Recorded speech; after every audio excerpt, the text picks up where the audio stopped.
the Scrum Day London event 2018. It's been an awesome day, full of lots of information and inspirational and thought-provoking talks. And right now I'm with Andy Hiles.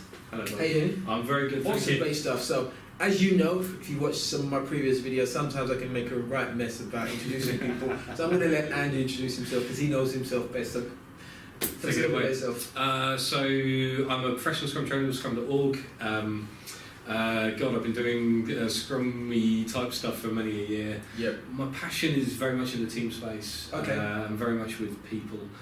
Trying to create this, what I like to think of as like this enigma of high-performing teams. Right, okay. My theory is that they're never high-performing. They will reach there, but there's Right, always something that'll break it. So that's my passion, is kind of driving better behaviours in teams and just figuring out how people can work best together.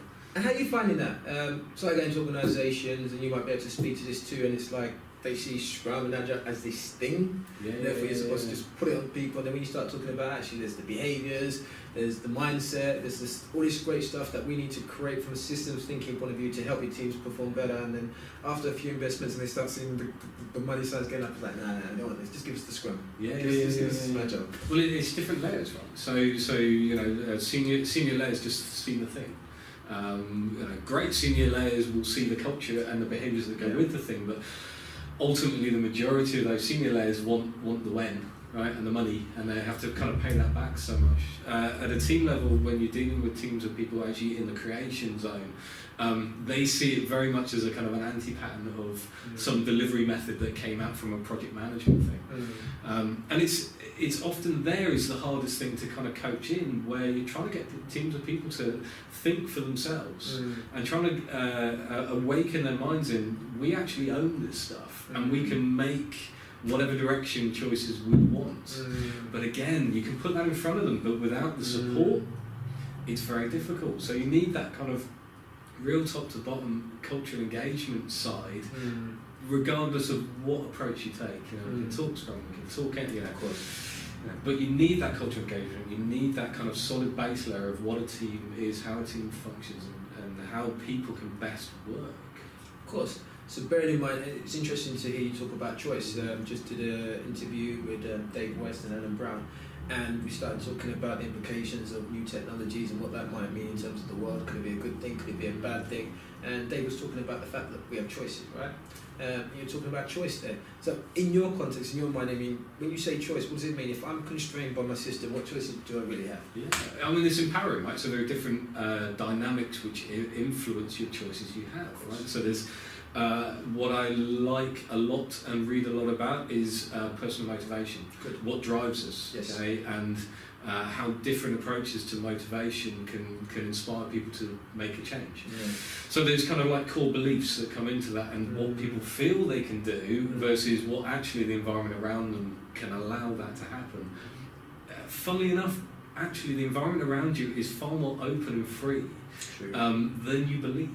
But it's just trying to get people into that space that they can do something. It's not about the the forgiveness, before permission. Yeah. It's not always about that. Yeah. So it's not always about doing the wrong thing to encourage the right things to happen. But it's sometimes around just awakening and saying, have you tried that? What do you think would happen if you went and did that thing? It's interesting that you're talking about that again, especially from the personal development. It sounds like, and this is something that I count all the time, it's the limiting beliefs. Yeah. The amount of times, you're around people, it's like, have you asked for it? No. Have you done this? No. Okay, it's like, why are you being constrained by something that you don't even know is true? Yeah. I was going to say, you've got the personal beliefs side of things, but you've also got the dynamics of software development, or whatever your process constraints are. Typically within software, you have the kind of development constraints. Can we do these things? Will our environment, will our organisation allow us to use these funky new tools? Right. Yeah. That again has an inhibitor on what people feel they can do. Awesome. So if you were to give anybody who's watching right now, like maybe 2 quick tips on what they might want to think about in order to create hyper-productive teams. What 2 tips would you give? So I would think about self. Okay, what motivates you? Right? Okay. So if you're part of a team, and step outside of that, right, and think, on a weekend what drives you passionately, Okay. right? And that could be family, that could be cooking, that could be a hobby, right? Something drives you, and why does it drive you? Okay? So this, and then how can you bring that kind of drive back into what you're doing? Now, if you're a leader, then you need to be working with your teams to kind of bring that stuff out. Ask empowered questions. What would you do? What's sucky today? How can I help?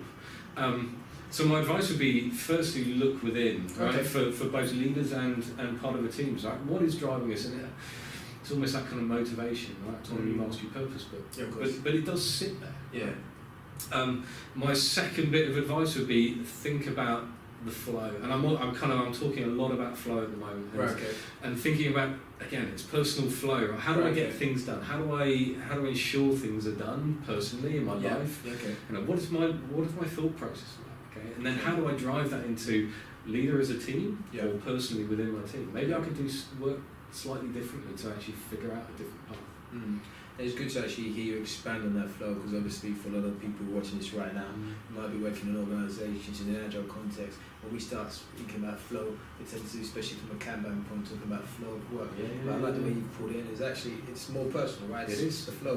What am I thinking? How am I thinking? How does this align with my personal values? Does this align with the outcomes that I really want? Absolutely. Not just at work, but in the rest of my life, my relationships. That's really great. Absolutely. Andy, you've provided a lot of value, and I'm sure, just like myself, you've got a lot of people thinking, and as a result, I'm sure some people might want to reach out to you, maybe engage with you more. And how could they possibly contact you? So I'm on Twitter under the awful handle of Yolandi, Yolandy. Okay. I'm on LinkedIn. There are a couple of Andy Hiles, but I'm the only one with tattoos, so you can spot me out of there. You won't miss it. You won't miss me. And you'll kind of catch me at kind of various things going on. I'm out and about, so the next probably opportunity to see me is in Agile Cymru, Agile Wales, which is in the first week of July. I think it's the 3rd and 4th of July. Awesome. Andy, once again, I really appreciate you taking the time to providing that value. Thank you. And then look forward to catching up with you again soon. Thank you. So there you hear it, guys. It's once again it becoming really about personalising a lot of this stuff, and actually, as we said before, recognising that actually we can create change. We have choices about where we work. To some degree how we work, but even then if you tie that back to where we work, right, we still have a choice, right? It just all connects with each other, so make the right choices, okay? Once again, really appreciate your insights, Andy, really appreciate it. Alicia Koya, Agile TV, Scrum Day London 2018.